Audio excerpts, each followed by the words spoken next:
Langkah sang gubernur di tengah ancaman Kang Deddy tetap melaju. Di sebuah sore yang tenang di Bandung, awan mendung menggantung rendah di atas gedung sate. Tapi bagi Gubernur Jawa Barat, Deddy Mulyadi, mendung yang sebenarnya tidak hanya datang dari langit, tapi juga dari berbagai sudut gelap yang tak terlihat oleh mata. Ancaman demi ancaman datang silih berganti, mulai dari pesanan bernada teror di komentar YouTube hingga ancaman pembunuhan yang menyebut anak dan keluarganya sebagai sasaran. Ada pula kalimat-kalimat yang menggetarkan hati. Saya sedang membuat bom rakitan. Tunggu saja. Semua itu masuk hanya dalam hitungan detik, tapi dampaknya bisa terasa berhari-hari. Namun Kang Deddy, begitu ia biasa dipanggil, tetap melangkah tanpa gentar. Di balik wajah teduh dan senyum santai yang sering tampil di layar, sebenarnya ada gelombang tantangan yang tak kecil. Ia tahu betul menjadi pemimpin bukan sekadar soal pencitraan atau popularitas, tapi soal keberanian mengambil langkah meskipun berisiko dibenci, tentang, bahkan diancam. Kalau saya sih sudah sejak jadi bupati sudah terbiasa diancam, dibunuh, diculik, ya apapun lah, kata Deddy dengan suara tenang di kanal YouTube-nya. Itu bagian dari dinamika risiko seorang pemimpin. Ia tak minta pengamanan berlapis. Ia tak merengek soal penjagaan. Bahkan ketika aparat Polda Jabar bersiap menambah pengamanan, Deddy justru menolak halus. Saya mempercayakan diri saya pada rakyat Jawa Barat. Mereka yang akan melindungi saya. Pernyataan itu terdengar sederhana, tapi sangat dalam bagi Deddy. Kekuatan bukan berasal dari rompi anti peluru atau pagar kawat berduri, tapi dari kepercayaan rakyat yang ia cintai sepenuh hati, dari doa-doa para ibu di desa, dari semangat para petani yang tetap bekerja di ladang meski hujan badai. Tapi bukan berarti ia menyepelekan ancaman. Deddy mengaku sedang mengkaji langkah yang tepat, apakah perlu melaporkan ke pihak berwajib atau membiarkannya berlalu seperti angin kencang yang tak membawa hujan. Ia tahu setiap langkah harus dihitung, bukan karena takut, tapi karena bijak.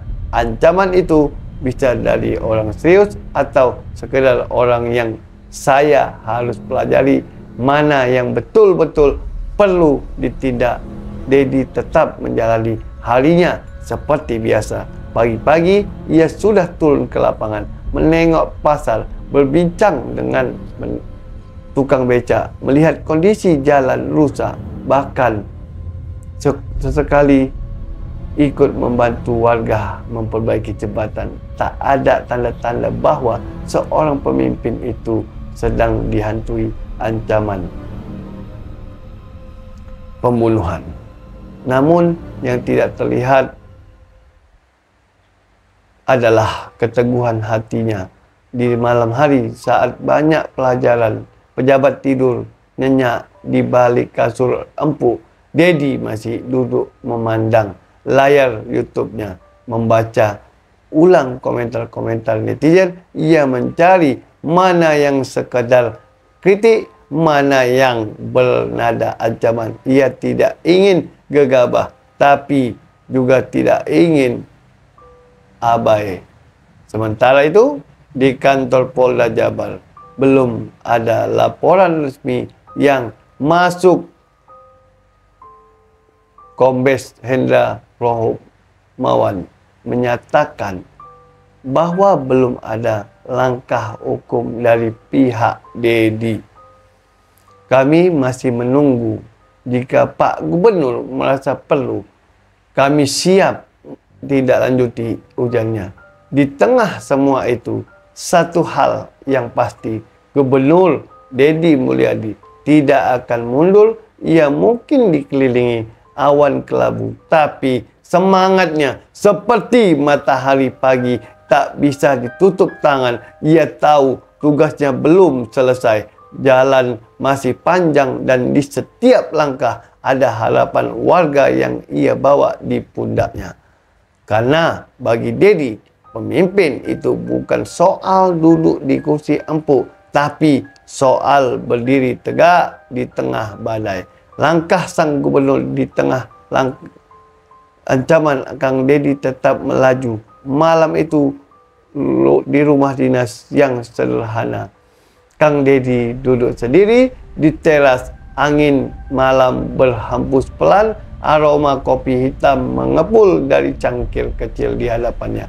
Dari kejauhan terdengar suara azan Isya menggema, seakan menenangkan pikirannya yang terus bekerja henti. Ponselnya kembali berbunyi. Ada pesan dari ajudan. Pak, ini ancaman dari akun yang sama isinya. Makin serius, kami sarankan segera membuat laporan ke Polda. Dedi membaca pesan itu dalam diam, matanya tajam, namun wajahnya tetap tenang. Ia tahu ini bukan tentang dirinya semata. Ancaman ini adalah simbol perlawanan dari pihak-pihak yang tidak senang dengan kebijakannya, terutama soal pembenahan ormas liar, premanisme, dan pungli yang coba ia bersihkan dari. Pak, ini ancaman dari akun yang sama. Isinya makin serius. Kami sarankan segera membuat laporan ke Polda.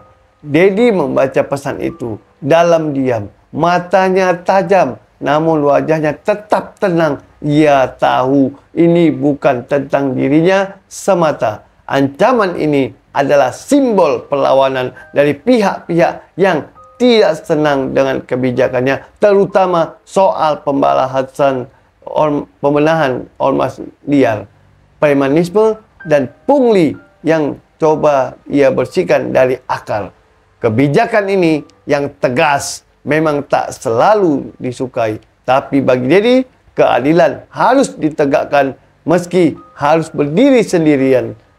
Kalau saya diam, nanti rakyat pun akan ikut takut. Tapi kalau saya melangkah, meski sendiri, tidaknya ada harapan buat anak-anak kita di masa depan.